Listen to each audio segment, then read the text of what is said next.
नमस्कार दोस्तों, मैं उमा रमन पाठक। आइए बात करते हैं ब्रिटिश कॉलोनियल सिस्टम के फायदे और नुकसान के बारे में। आपने कई बार लोगों को कहते हुए सुना है कि भारत ने विकास और कानून का जो राज आज स्थापित किया है उसके पीछे कहीं ना कहीं ब्रिटेन का उपनिवेशवाद है। ब्रिटिश उपनिवेशवाद की वजह से ही हम rule of law, constitutional government, free press, professional judiciary और प्रोफेशनल सिविल सर्वेंट जैसी व्यवस्था ला पाए हैं। कई लोगों का ये मानना है कि भारत में रेल, डाक, दूरसंचार और वायुयान जैसी व्यवस्था भी ब्रिटिश उपनिवेशवाद की ही देन है।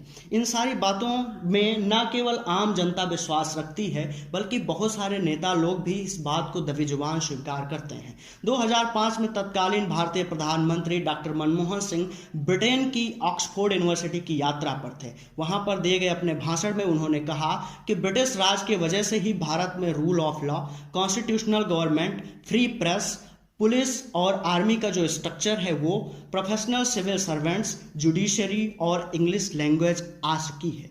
इसके अतिरिक्त कई लोग मजाक में कहते हैं कि ब्रिटिश राज का केवल इतना ही फायदा है कि हमें अंग्रेजी मिली जिससे कि हम रोज घिस रहे हैं, साथ ही साथ रोज जवान जलाने वाली चाय मिली, साथ ही साथ क्रिकेट मिला।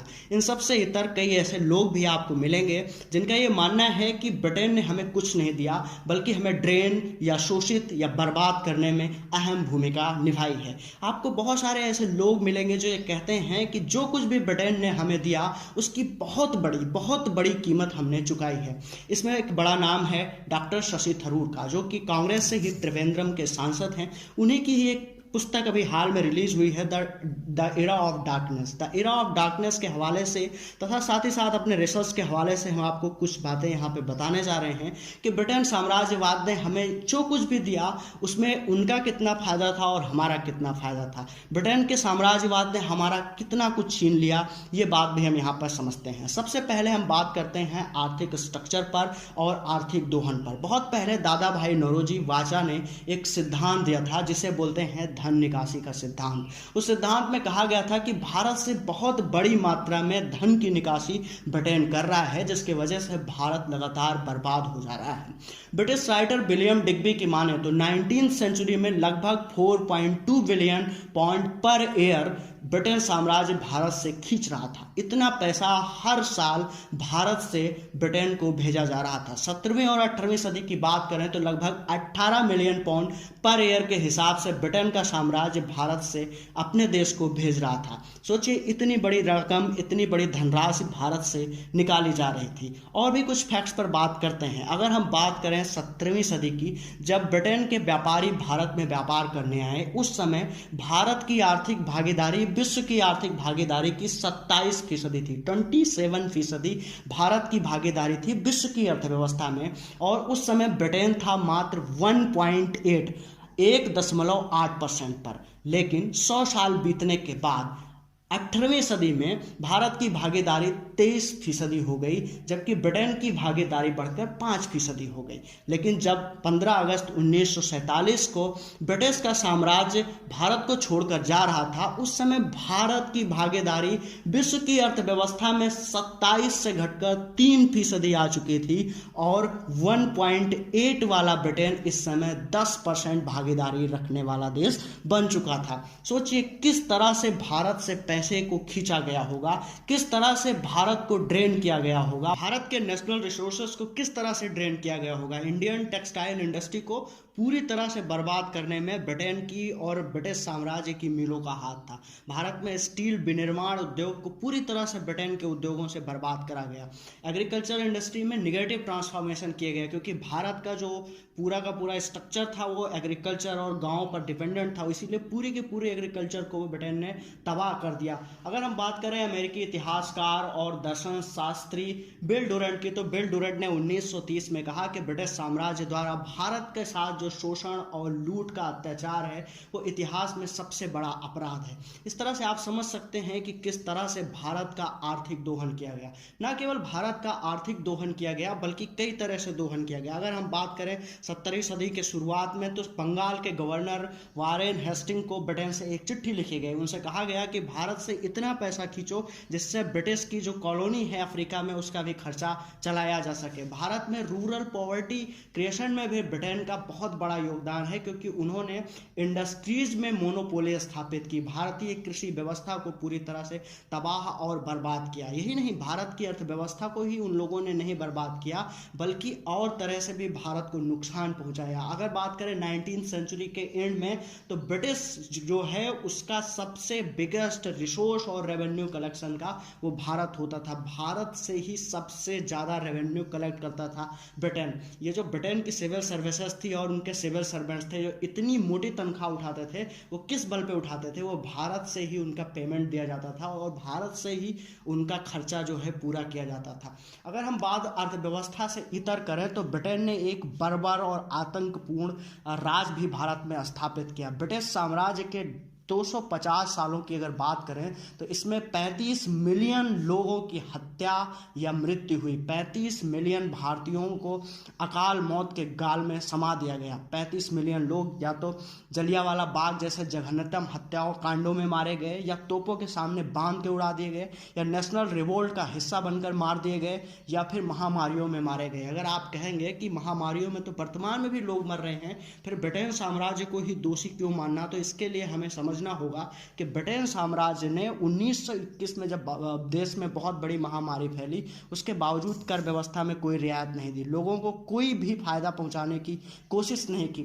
1921 ही नहीं, अगर इसको हमें समझना है तो हमें गांधी के 2 आंदोलनों को भी समझना होगा। 1917 का चंपारण आंदोलन अगर हम उसकी बात करें तो चंपारण में लोगों को नील बोने की कंपल्सन था कि 20 बिस्वा में 3 बिस्वा नील की खेती करना उनके लिए अनिवार्य था, और वो भी किस भाग में खेती करेंगे इसका तय भी ब्रिटेन की हुकूमत किया करती थी, और उस पर 42 तरह के कर लगाए जाते थे। इस तरह से जितना कर नील पर लगाया जाता था उसका जो उत्पाद होता था वो उससे ही कम होता था, कर ज़्यादा होता था और प्रोडक्शन कम होता था। इस तरह किसान बर्बाद थे और बीमारियां फैली हुई थी, उसके बावजूद उन पे कर लागू था और किसान पूरी तरह से तबाह थे। बंगाल में अकाल पड़ा तब भी किसी तरह की रियायत नहीं दी गई।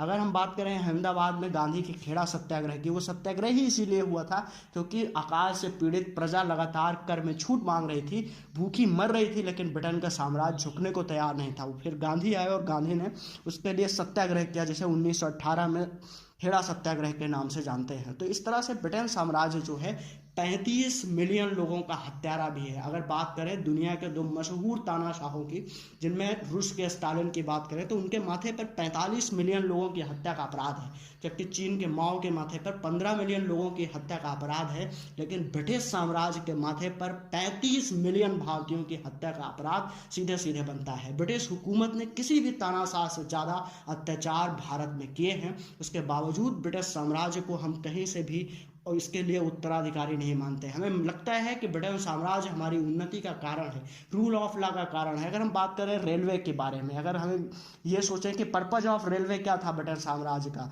तो आपको पता होगा कि रेलवे लाने के बाद उन्हें भारतीय रिसोर्सेस के दोहन में आसानी होने लगी।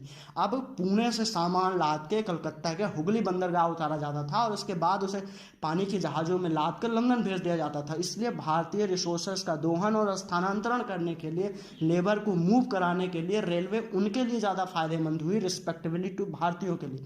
और ये भी तय करिए कि जो रेलवे भारत में लागू की गई उसका खर्चा क्या था। 1 माइल इंडियन रेलवे को बनाने के लिए ब्रिटेन ने अमेरिका के मुकाबले उस समय 9 गुना खर्च किया था। जब अमेरिका में उस समय रेलवे बनी तो 2000 पाउंड पर माइल का खर्चा आया, जबकि इंडिया में ब्रिटेन द्वारा बनाई गई रेलवे के लिए 18,000 पाउंड पर माइल का खर्चा आया। 9 गुना रुपए ज़्यादा खर्च किए गए रेलवे बनाने में। इसके लिए जरूरी क्या था, इसके लिए क्या गया, भयानक भ्रष्टाचार, जिसका खर्चा भी इंडियन टैक्स पेयर्स और भारतीय किसानों के लगान व्यवस्था से वसूला गया। इस तरह से आप ये सोच सकते हैं कि रेलवे भी हमें किसी शौक में या हमें किसी दया या करुणा में नहीं दी गई, अपने फायदे में दी गई है। और इसलिए रेलवे को हम किसी तरह से भी अपने फायदे के बजाय उनके फायदे के ही नज़रिए से हमें देखना चाहिए। अगर हम बात करें इंडियन डेमोक्रेसी या पॉलिटिकल सिस्टम की, रूल ऑफ लॉ की, पुलिस सिस्टम की, जुडिशरी की, इंग्लिश लैंग्वेज की, कई लोगों का ये मानना है कि जो ब्रिटेन साम्राज्य था अगर वो भारत में नहीं आया होता तो या तो भारत मराठा राजतंत्र होता या मराठा मोनार्कियल सिस्टम होता या कमजोर मुगलिया सल्तनत का हिस्सा होता। वैसे भी मोनार्कियल सिस्टम में कोई दोष नहीं, मोनार्कियल सिस्टम अगर बेहतर हो तो अच्छा सिस्टम कहलाया जा सकता है। राम, अशोक जैसे कई एग्जाम्पल हमने देखे, कई अच्छे राजा देखे जिनकी मोनार्की में भी बहुत बेहतर शासन व्यवस्था चली। मोनार्कियल सिस्टम में राम भी एक मोनार्क थे, इसलिए मोनार्क को पूरी तरह से खारिज नहीं कर सकते। लेकिन अगर हम करें बात करंट डेमोक्रेसी की तो उसको लाने में ब्रिटेन का कितना हाथ है, इसको समझने के पहले हमें अर्थव्यवस्था का एक प्रिंसिपल समझना पड़ेगा। अर्थव्यवस्था में लिबरल या ये कह सकते हैं पूंजीवादी अर्थव्यवस्था के समर्थक हैं एडम स्मिथ। एडम स्मिथ ने अपनी एक पुस्तक में एक घटना का जिक्र किया है। वो पूंजीवादी व्यवस्था का सपोर्ट करते हैं और कहते हैं कि पूंजीवादी व्यक्ति जो कि पूंजी का निवेश करता है उसका एक ही उद्देश्य होता है और वो होता है ज़्यादा से ज़्यादा पैसा कमाना, ज़्यादा से ज़्यादा पूंजी बटोरना। इस प्रक्रिया में वो जगह जगह पर अपने इंडस्ट्रीज लगाता है और जगह जगह पर इंडस्ट्रीज लगाने की प्रक्रिया में अनइंटेंशनली वो लोगों को रोजगार दे देता है। इसको बोलते हैं इनविजिबल हैंड थ्योरी, कि जहाँ पर आदमी की इच्छा तो नहीं है आपका कुछ भला करने का, लेकिन अनइंटेंशनली उसका भला अपने आप हो जाता है। जैसे इंडस्ट्रीज लगाने के क्रम में जो इंडस्ट्रियलिस्ट होते हैं उनका ज़्यादा से ज़्यादा मोटिव होता है पैसा कमाना, रोजगार देना तो सेकेंडरी है, रोजगार देना तो इनविजिबल हैंड की तरह है, वो हो ही जाता है, लेकिन उनका मोटिव है पैसा कमाना। और इसी थ्योरी के रूप में हम देखते हैं ब्रिटेन की डेमोक्रेटिक सिस्टम या रूल ऑफ लॉ या कॉन्स्टिट्यूशनल गवर्नमेंट, ये सारा भारत में जो कुछ भी उन्होंने दिया वो कहीं ना कहीं उनके इंटेंशन में नहीं था, वो अपने आप से आ गया। अगर वो हमें कुछ देना चाहते तो उन्होंने 1909 में पार्लियामेंटो रिफॉर्म लागू किया। कितना फायदा हुआ उसको, थोड़े ही दिनों के बाद उस रिफॉर्म को डिनाई कर दिया गया। मॉन्टेग्यू चेम्सफोर्ड का क्या हुआ, गवर्नमेंट इंडिया एक्ट 1935 का क्या हुआ। यहाँ तक कि ब्रिटेन साम्राज्य ने भारत में जो लूट, हत्या और बर्बरता का ये इतिहास रचा है उसके बारे में वो अपने स्कूल में बच्चों को पढ़ाते नहीं हैं। ब्रिटेन का जो साम्राज्यवाद है वो ब्रिटेन के स्कूलों के इतिहास का हिस्सा नहीं है। वहाँ के बच्चों को ये बताया ही नहीं जाता कि ब्रिटेन ने दुनिया के अन्य इलाकों में किस तरह के अत्याचार और बेभत्स अपराध किए हैं। वहाँ के बच्चों को ये मालूम ही नहीं है कि उनके पूर्वजों ने अलग अलग देशों में किस तरह की अत्याचार किए हैं। अब बात करते हैं अंग्रेजी शिक्षा और शैक्षिक व्यवस्था की। लोगों का मानना है कि ब्रिटेन ने भारत की शैक्षिक व्यवस्था को बहुत बेहतर बनाया, भारत की न्याय व्यवस्था को बहुत बेहतर बनाया। पहली बात तो करंट जुडिशरी सिस्टम, जिसमें कहा जाता है कि justice denied is non justice, इतनी लेट न्याय व्यवस्था, इतनी कानूनी पिछड़ेवादी जो है वो ब्रिटेन साम्राज्य की देन है, नहीं तो भारतीय मोनार्कियल सिस्टम में न्याय व्यवस्था बेहतर थी। तो इस तरह से हम न्याय व्यवस्था को बेहतर करने का क्रेडिट भी ब्रिटेन को नहीं दे सकते। अब हम बात करते हैं शैक्षिक व्यवस्था पर। भारत में आज़ादी के बाद जो शैक्षिक संस्थान बनाई इंडिपेंडेंट इंडिया ने, IITs, IIM जैसे महान संस्थानों की स्थापना हमने आज़ाद भारत में की, उसको अंग्रेज़ों ने हमें बना के, अंग्रेज़ों ने हमें थाली में परोस के नहीं दिया। इसी तरह से अगर हम बात करें भारत के स्कूल शिक्षा की, तो भारत में उस समय अंग्रेज़ों द्वारा जो स्कूल शिक्षा थी उसका पूरे भारत में जो बजट था वो अकेले न्यूयॉर्क के हाई स्कूल के बजट से भी कम होता था। भारत में जितना अंग्रेज लोग शिक्षा पर खर्च कर रहे थे वो न्यूयॉर्क के अकेले हाई स्कूल के बजट से भी कम था। तो आप सोच सकते हैं कि उन्होंने हमें शिक्षा में देने के लिए क्या किया। ओवरऑल हम ये कह सकते हैं कि ब्रिटेन ने जो कुछ भी दिया वो उन्होंने अच्छी रीति के तहत नहीं दिया, उन्होंने उनकी नीयत नहीं थी देने की, वो अचानक से इनविजिबल हैंड थ्योरी के तौर पे हो सकता है हमको मिल गया। बाकी वो हमें कुछ देना नहीं चाहते थे, जितना कुछ दिया उससे 1000 गुना उन्होंने हमें यातनाएं दी, हमें लूटा, हमें बर्बाद किया और हमारे रिसोर्सेस को तबाह किया। अगर ब्रिटेन भारत में ना आया होता तो भारत एक रिच कंट्री होता। मैंने बताया भारत की कितनी ज़्यादा भागीदारी हुआ करती थी दुनिया की अर्थव्यवस्था में। इस तरह से ब्रिटेन का कोई भी योगदान हम नहीं कर सकते। ये बर्बरता का एक इतिहास है और इसको जानना चाहिए। अगर हम डॉक्टर थरूर की किताब के उन शब्दों का जिक्र करें तो उन्होंने इसमें कहा है कि हम भारतीय भूलने और माफ़ करने में बहुत आगे हैं। हमें माफ़ करने में कोई परेशानी नहीं है, लेकिन हमें उनको लगातार याद दिलाते रहना चाहिए कि उन्होंने हमारे साथ क्या बर्बरता, अत्याचार, शोषण किया है। ये मत भूलिए कि 15 अगस्त 1947 को भारत से विदा हुए ब्रिटिश साम्राज्य ने आपको क्या दिया। एक तबाह अर्थव्यवस्था जिसमें 2 से 3% ग्रोथ रेट थी, 2 से 3% इकोनॉमी थे आप पूरी दुनिया की। साथ ही साथ आपको निरक्षर बना के छोड़ा। केवल 17% भारतीय ही 15 अगस्त 1947 को पढ़े लिखे थे, लिटरेट थे, बाकी पूरी प्रजा निरक्षर थी। साथ ही साथ 90% भारतीय अति गरीब थे, गरीबी रेखा के नीचे जीवन यापन करते थे। तो कुल मिला के 15 अगस्त 1947 को भारत से जाने वाले ब्रिटिश साम्राज्य ने आपको हर मोर्चे पर तबाह किया। आपकी पढ़ाई लिखाई का रेट 17% तक गिर गया। 90% भारतीय लोग भुखमरी के कगार पे थे, अति गरीब थे। साथ ही साथ पूरी की पूरी अर्थव्यवस्था चौपट हो गई। जो भारत कभी 27% वर्ल्ड की इकोनॉमी में हैसियत रखता था, 27% की, वो 2 से 3% पे आके सिमट गया।